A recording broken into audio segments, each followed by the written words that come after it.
श्री नगर में बनी भारत की पहली हाईटेक सोलर कार, जानिए कब सड़कों पर चलेंगी। हिंदुस्तान की पहली hitech solar car Bilal innovative solar automobile जल्द ही श्रीनगर की सड़कों पर आने वाली है। ये पायदार नक्लो हमल में एक अहम पेशरफ्त है।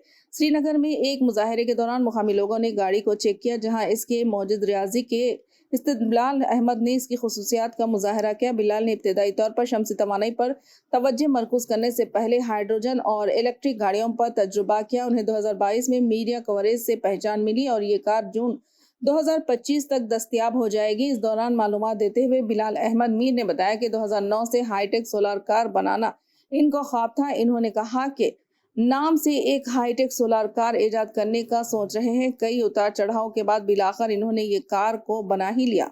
बिलाल पहले इस कार को हाइड्रोजन गैस पर चलने वाली गाड़ी में तब्दील करना चाहते थे, लेकिन तकनीकी खराबियों की वजह से इन्होंने फिर इलेक्ट्रिक गाड़ी ईवी पर काम शुरू किया। बाद में इन्होंने शमसी तवानाई पर चलने वाली कार पर काम शुरू किया। बिलाल ने कहा कि इन्होंने वसी तहकीक की, सोलर टेक्नोलॉजी पर तहकीकी मकालों का मुतालिया किया और अपने ख्वाब को सच करने के लिए सख्त मेहनत की।